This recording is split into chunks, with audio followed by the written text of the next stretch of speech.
I know it's been a while since I made my last video. I made it on basic training, reception, red phase, white phase, and blue phase.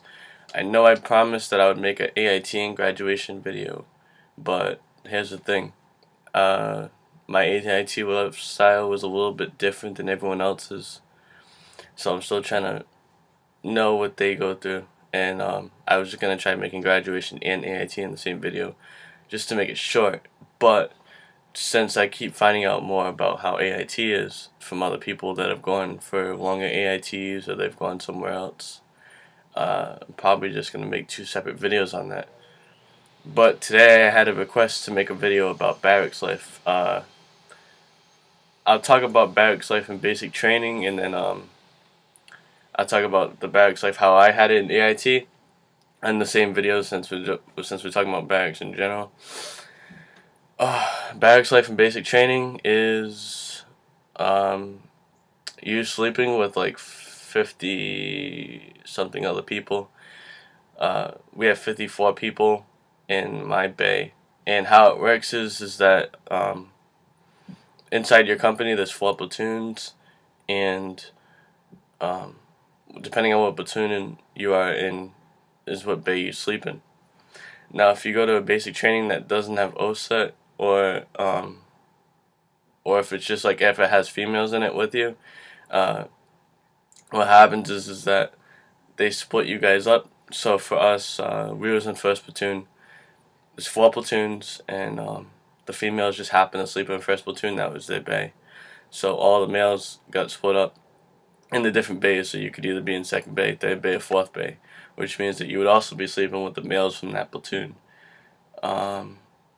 At first, we had slept with their platoon, and they all hated us. They used to call us Blue Falcons, which is basically buddy fuckers. They didn't really know us, and they're still getting used to the environment and all that stuff. And I think that's the main reason why we didn't get along at first. But that's completely normal. As it goes on in basic training, you end up forming like the best friendships with them, and we were like really tight by the end. Like we were basically our own platoon by the end. We really got along. But yeah, it's like 50 to 54 people, or more than that. It kind of fluctuates because people come in if they reset their phases, or like if they restart blue phase or white phase or red phase or whatever, or if people get discharged, like medically discharged, or if they get hurt to the point where they can continue with the company and they get sent back to reception, where they either go to get treatment, another company, or go home. The numbers all change all the time.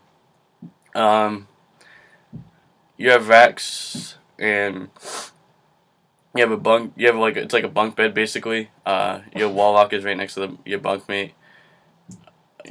Last time I checked, you don't really check your bunk. You don't really choose your bunkmate because you don't really know anybody at that time. So you just try finding a bed as quickly as you can. My advice is just to get the bottom bunk because it's a lot easier to get up in the morning. It doesn't matter which side the wall lock is on; they're right next to each other anyway. And you have your own personal drawer along with your wall locker. And your personal drawer had like my Bible, my letters, envelopes, pens, just like all that stuff, letters from back home and everything like that. My wall locker is all my my gear. The personal locker is only like big enough. It's only like the size of a drawer. I don't really have a drawer to show you right now, but it's only like the size of a drawer. It's a little wider than your average drawer, but that's what you normally put the stuff in, and it's also secured with the lock as well as your wall locker. In the bathroom settings are different for us. Like I've heard some people tell us how their bathrooms are set up. Some people's bathrooms are set up so it's an open bathroom, so it's open showers. Just flat out in the open, like nothing separating. Just like, I don't really know how to explain it, but they had that. And then how our bathrooms were was we had like 7 or 8 toilets, 5 or 6 sinks, and 8 showers. But the 8 showers are individual. It's not like they didn't have curtains or anything like that, but they had something that divided each shower, so you had your own kind of area. Let's see. anything else about Barracks. Um, it used to have to be spank and clean on Sundays. You'd have to clean it like you'd have to sweep it like really good, mop it really good, buff the floors. Some people went to church. I went to church most of the time for the first like 5 or 6 weeks, and then like towards the end I started wanting to sleep in because what would happen is if we had to go to church, and this doesn't really apply in the first week because you know they smoke the shit out of you the first week, but after that, wake up was at 06 or 07 sometimes if you didn't go to church. I'm pretty sure it was at 06 too. Also like it was either 06 or something. You had to either be ready for 6. You had to be up earlier. Whoever went to church had to be up earlier. So, like, if some people didn't feel like going to church, they would decide to sleep in. But for the first few weeks, I used to go to church just to get away from everything and all the drill sergeants and stuff like that. And church was pretty good.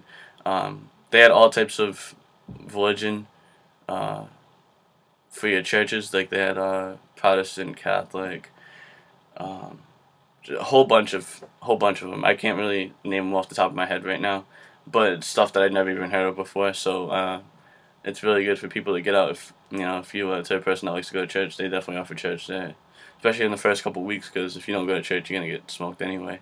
So, so then after that, you come back and they're still cleaning the bay, or they just got done, or something like that, or they'll just do their touch ups, and that's basically how it was. Fire guard, you have fire guard and CQ, which is basically when you stay up, you know, securing your area at night. You take turns doing that, and during the night you clean too. One person watches the door, the other cleans. From mopping the bay, or so the first person will come in, first shift, and like sweep the bay and like clean the bathroom, or something like that. And then like the next person that comes in will like mop and make sure that like as you walk by, all wall lockers are secure, or you know, just little things like that. But they have like a whole list for you to do when you're on those duties. CQ is a little different than fire guard. It's the same in its own way, but it's different. CQ, you go downstairs with the drill sergeant that's on duty that night, because there's always a drill sergeant there. And so they stay there, and you just do work for them, like sweep the drill pad, sweep, I don't know, like make ice sheets. We used to make ice sheets. We were there in August, and so like it was really hot. But I mean, you have ice sheets out in the field all the time. You get the stuff loaded up onto the trucks if you're going out to the range or something like that. Everyone's rucksacks if you're going out to the field. And it's just random stuff that you do for the drill sergeant. Just depends on what's going on that next day, or what happened that day, or you know, what depends on what the drill sergeant wants you to do. But for the most part, it was sweep the drill pad, and do laundry. Laundry was a big thing. If you're CQ if your drill sergeant from your platoon has CQ that night, that entitles you to do laundry.